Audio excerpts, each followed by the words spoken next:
Good morning and welcome to the Skift India Travel Podcast. I'm Peden, and today my colleague Bulbul and I will be talking about the big news coming out of the travel sector in India. Welcome, Bulbul. Hi, Peden. Bulbul, today again we start with an IPO.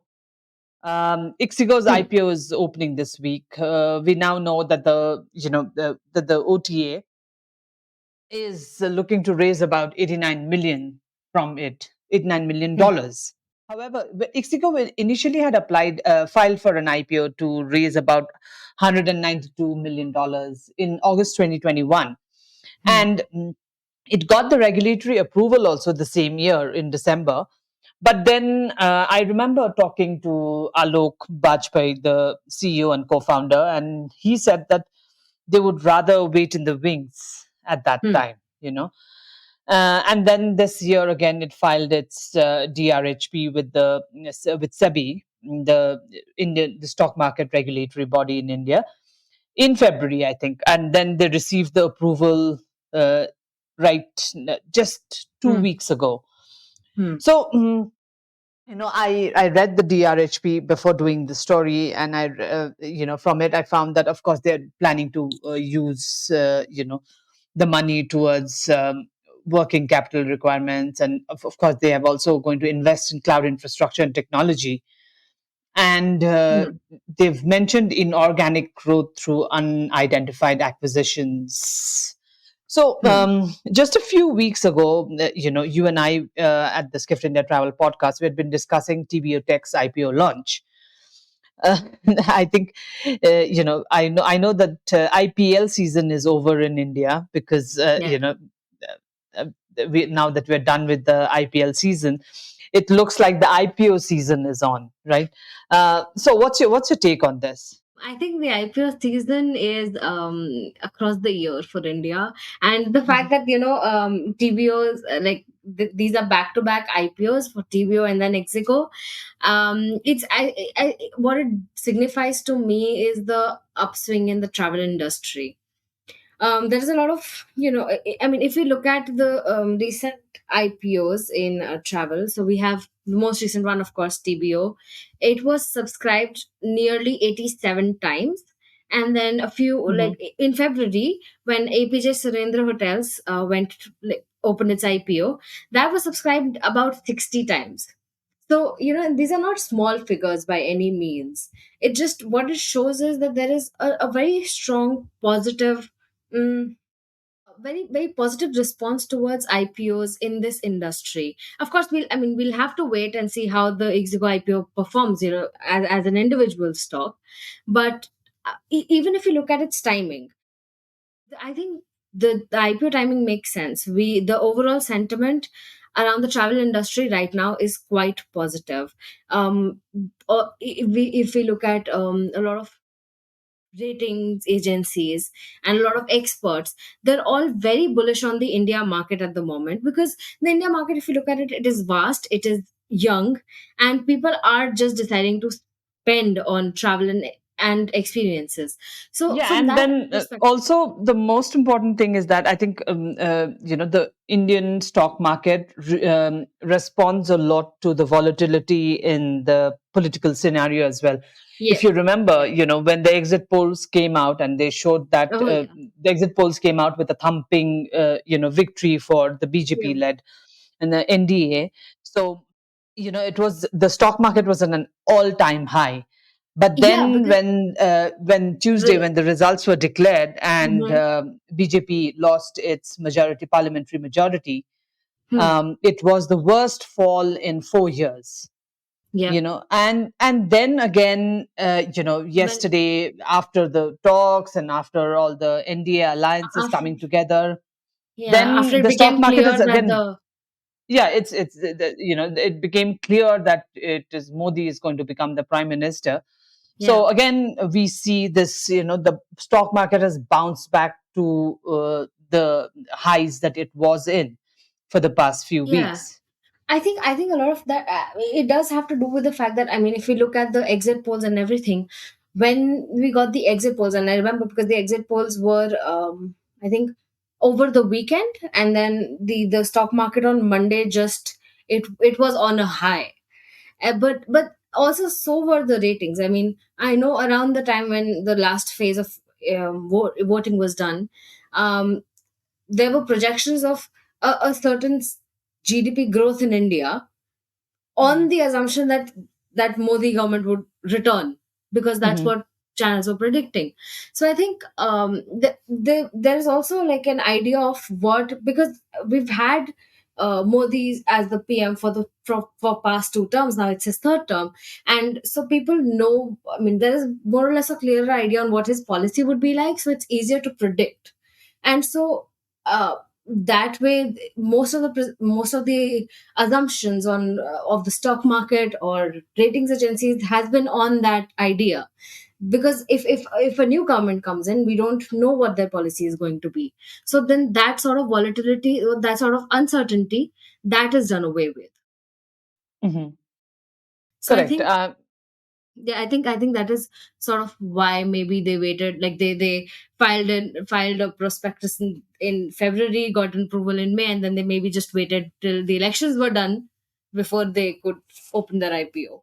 Yeah, I think investors have also been favorable towards Modi's economic agenda. I mean, that is why I think they Hmm. this thing about being India on its way to become the third largest economy in the world, and the Yeah, GDP growth that you talked about, as so now we are already the fifth largest, right?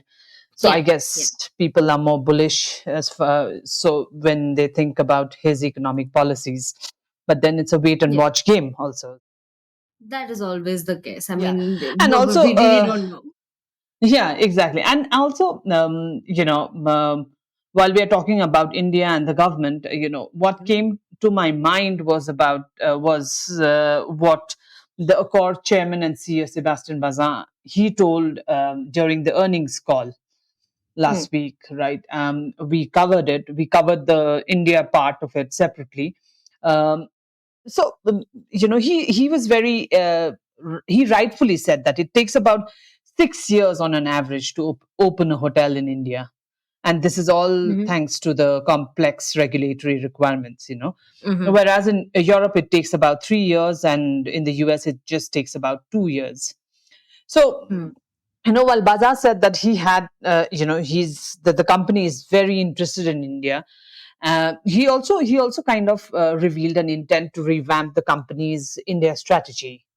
Hmm. He didn't really say anything very clearly during the earnings call, but he said that, and this is me quoting him, we'll be working on domestic travel in India, but we are going to have to revise our methods. And he Hmm. said that an announcement is coming soon. We don't really Hmm. know what exactly he meant by that, but of course, Accor is looking at India in a big way, and but Hmm. their current business in India accounts for only 2% of the company's global operations. Hmm. It could be because of what Bazaar said about the fact that the complex regulatory requirements require if it's taking 6 years to build a hotel in India, then of course it is not easy coming up with hotels every month or like. But he has also earlier spoken a lot about the potential of the India market, and you have also covered that, right? Yeah. So we know that Accor currently has a portfolio of a little over 60 hotels in India across four Mhm. segments. So there's luxury, premium, mid-range, and then economy. And this year it is expecting to open about 9 properties. And then last year it was a record year for Accor in terms of signing new hotels in India, which was it signed 11 new hotels in India last 11. year, Yeah.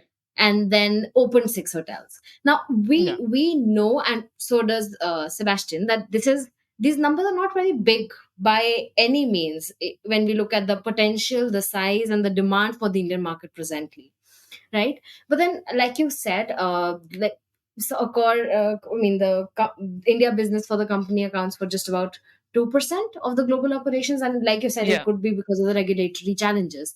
But I think we also know that up until like pre-pandemic, there was not as robust a demand for.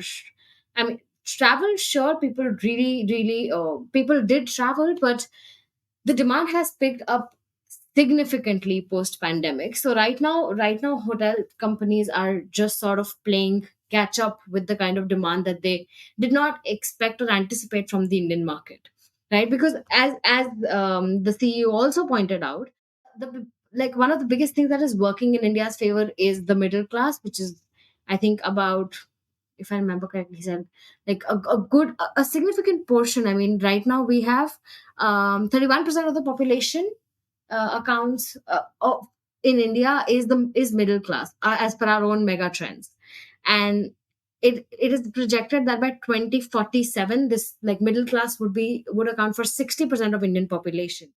But with the with the increase in earnings, there is also an increase in spending power, and people are ready to spend that on travel, and that is exactly why India is being looked at as a very strong market at the moment, right? And Sebastian also said that there is a very persistent demand supply gap in the Indian market. um, Demand is outpacing supply by 2 to 3 times, and this is likely to continue for the next decade. We know that it is a very underserved or untapped market, India, at the moment. We have less than 200,000 branded hotel rooms as compared to 3 million unbranded rooms. So that is why he's expecting that the hospitality industry in India will grow. Um, and there will also he also believes that there'll be a significant growth in the number of Indians traveling abroad. Yes. Yes, of Yeah. course. So I think And if you yeah, please. no, no, go ahead. I was just going to come to another point, but yeah, just finish what you were saying. Yeah, so and then if we look at so there is of course the increasing disposable income as well as the travel infrastructure. These are two very important aspects that is working for India. And then of course if you look at from Accor's point of view, there is of course the growth in Indigo, which Accor has partnered with. So Mhm. and Indigo, as Indigo expands, it works better for Accor. Okay. Yeah, correct. When we are talking about demand, when we are talking about demand for travel, Hmm. one thing that we need to be mindful of is also about air travel and about the Hmm. growth in air travel. And Hmm. recently, you covered what Air India CEO Campbell Wilson said at an event about his opinion on bilateral rights, and he said that Air India is plans to invest in new aircraft, and a lot will depend on the government's policy on bilateral agreements Hmm. and the seat capacity being granted. It seemed that he was speaking specifically about the Middle East region, and he said that if the bilateral agreement between these countries and India allows carriers from these countries to carry more Indian passengers, it would also Hmm. directly affect the ability of Indian carriers to fill their seats, right? Hmm. Um, we know that between Indigo and Air India, the airlines have ordered about 1,000 aircraft, and then I'm not even counting the other Indian airlines. Like even the newest airline, Hmm. Akasa, has quite a lot of aircraft order. Hmm. Wilson said that this investment is about $100 billion. Of course, Emirates has been pushing India to agree to an open skies agreement, and then Turkey has been doing. Turkey wants more flying rights. Even Jazeera Airways has been asking for Hmm. more flying rights. Yes, they want, because they know that the demand is coming from from India.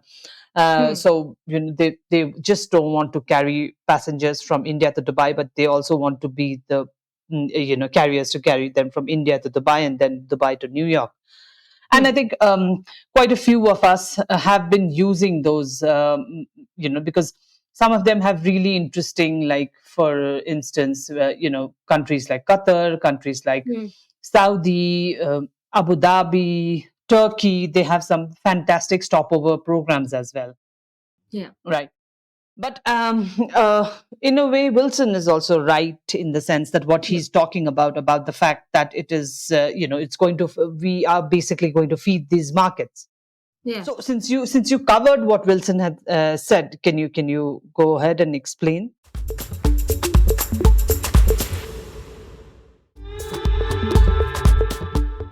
Sure. So Wilson's point was basically, and I think to some extent it makes sense. It's what he wants is that, so if the Indian airlines are investing in getting new aircraft, including wide body aircraft for long haul destinations, we need at this point a bit of a government intervention to ensure that the Indian carriers are able to fill those seats and are able to, carry enough passengers to get enough return on investment. If Mhm. the bilateral agreements allow for more rights to Middle Eastern carriers, that would take away a significant portion of international traveler outbound travelers from Indian Airlines, and it would give them to these Middle Eastern carriers, where they would fly Indians to their particular hubs and then onward to other destinations.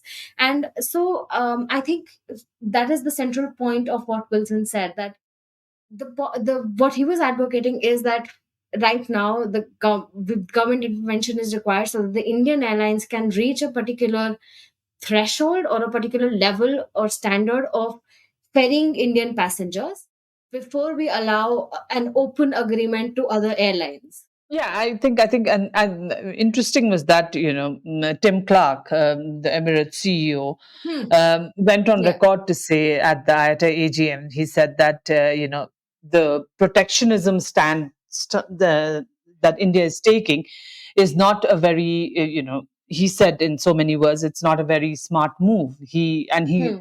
of course he mentioned the fact that India is protecting the merger of Air India and Vistara, Yeah. and he said that it's going to be detrimental to the economy of the country, right? I mean, sure. From Emirates' point of view, maybe it does seem that way. Yeah, exactly. Um, I think if you look at it from each airline or country's point of view, but yeah. I liked what Indigo CEO Peter Elbers. I think Peters was a more of a middle path approach. I. When I spoke to him last week, he Hmm. also touched upon this matter. And Yeah. he seemed to be more open to the idea of an open skies agreement.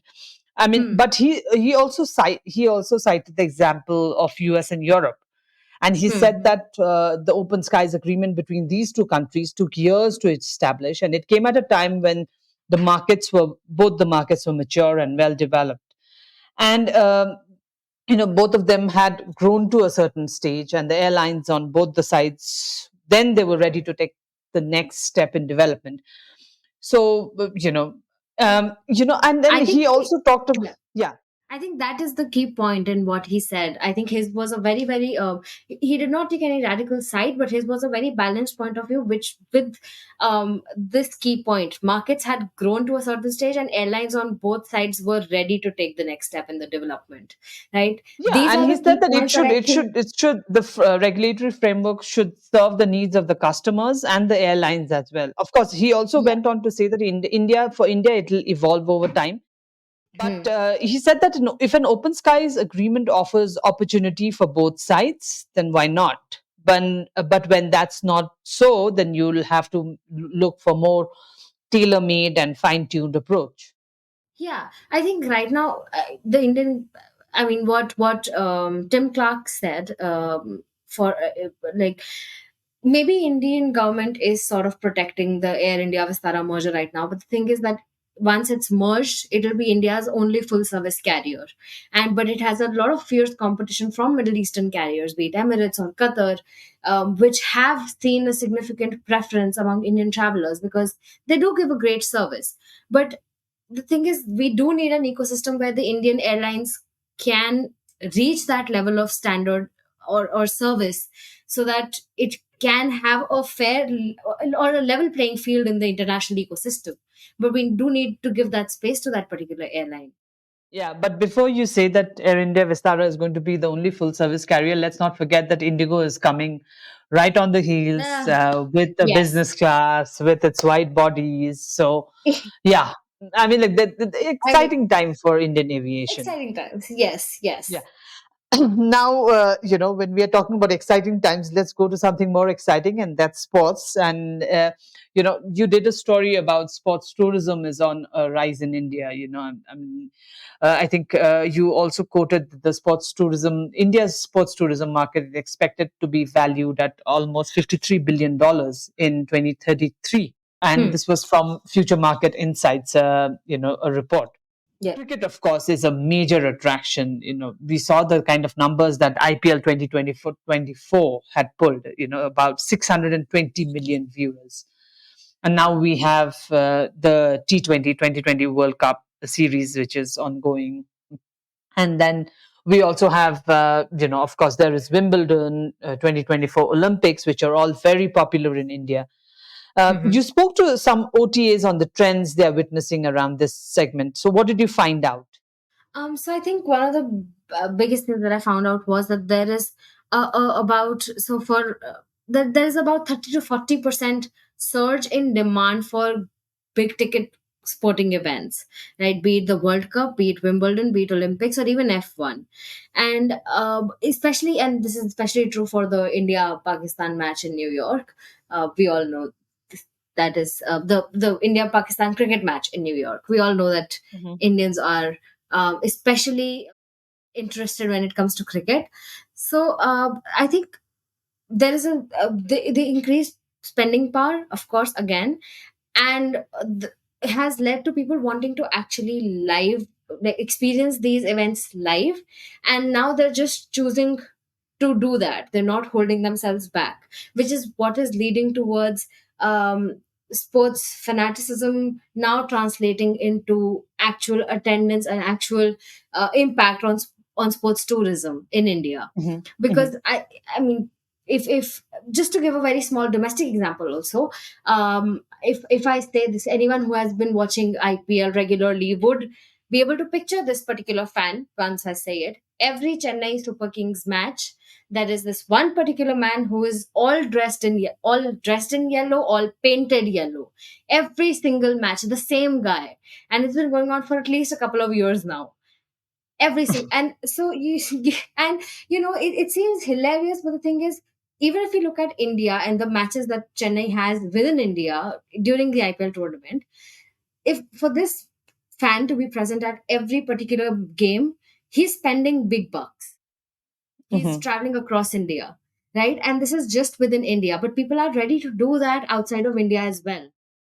So I think that is something that shows the mhm. kind of enthusiasm that the Indians have towards sports, and it's Yeah, not of just course, and cricket that's why we anymore. know that cricketers are treated as demigods in India. Of course, after Bollywood, I think cricket is the most the thing that sells the most in India.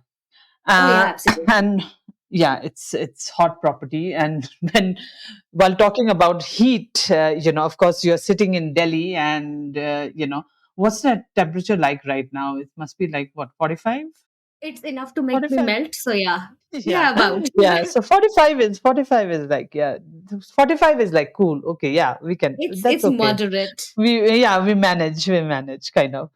So, and of course, we know about the heat wave that's happening in India. And this was just, Mhm. a month ago, India has been marketing itself as a year-round destination, and they launched this whole campaign, "The Cool Summers of India," at the Arabian Travel Market in Dubai.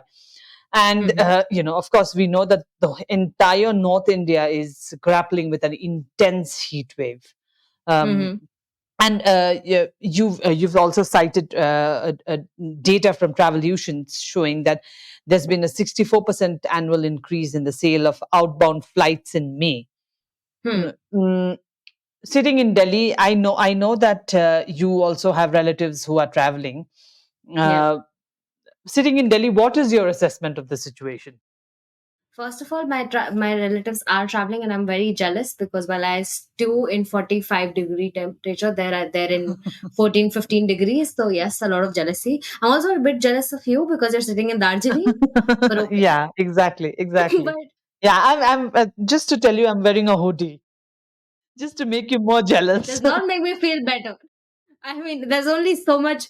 AC I can switch on right now. Okay, there's a lot of Exactly. fear around that right now also. But Exactly. yeah, I mean, it's very ironic because like a month ago, we were promoting Cool Summers of India to sort of challenge the notion that India is too hot for summer travel, and there was an emphasis on the hill stations in India, including and especially the Himalayan region, right? But then what we see from the Travolution data is that Indians who generally during the summer months travel from say places like Delhi to hill stations like Shimla, Nainital, Masuri, they're not Mhm. doing that anymore because these places are also reporting an average increase of 2 to 3 degrees from their typical temperature, and so people are. Also, let's not forget that these places must be choked by now, right? I mean, Oh yeah, absolutely, over tourism no is a doubts big about thing it. in the, yeah, because we know about those huge queue of cars, Yeah. in before you enter Shimla, the queue Mm-hmm. starts from Parvanu to Shimla, which is about a 1 hour traffic jam. We know about those things as well. And I mean, yeah, and if you look at these hill stations, they all have, of course, because they're on a hill, they have narrow roads, even once you're inside. And then most of them have one particular main road, generally called the Mall Road. And Mhm. those get filled with tourists during this season. And so there is literally no place to step out.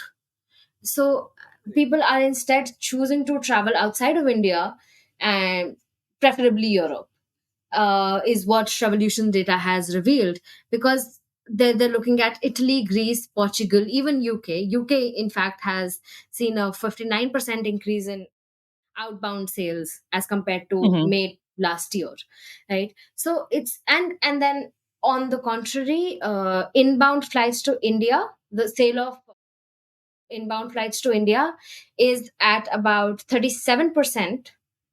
In May Mhm. was about at 37% of the April figures, which is a significant decline because people are refraining from coming into India at this point, even though historically I mean, summer months have been one of the most popular seasons when foreigners would travel into India to experience it. So I think the extreme conditions that we have are having a significant impact on the kind of travel numbers that we're seeing. Of course, if you look at India outbound, there it's in a positive, it's towards a positive side.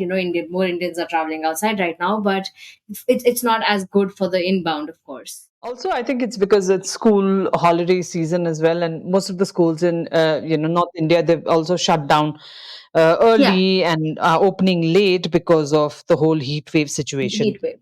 Yeah. Okay. Thank you so much, Bulbul. Thank you so much. Of course, my heart goes out to you that you are in that heat.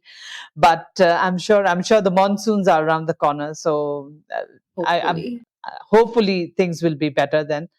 Thank you Yeah. so much for joining us and for this conversation. There's a lot happening in India, of course, and that's why we have our India report, and you can see how Skift has been covering India extensively because we know that there's Hmm. so much happening in India. Thank you very much for it, and thank you for our listeners. Thank you, and do subscribe to the Skift India Travel Podcast on your favorite listening app. Thank you. This has been the Skift India Travel Podcast. Thank you for listening.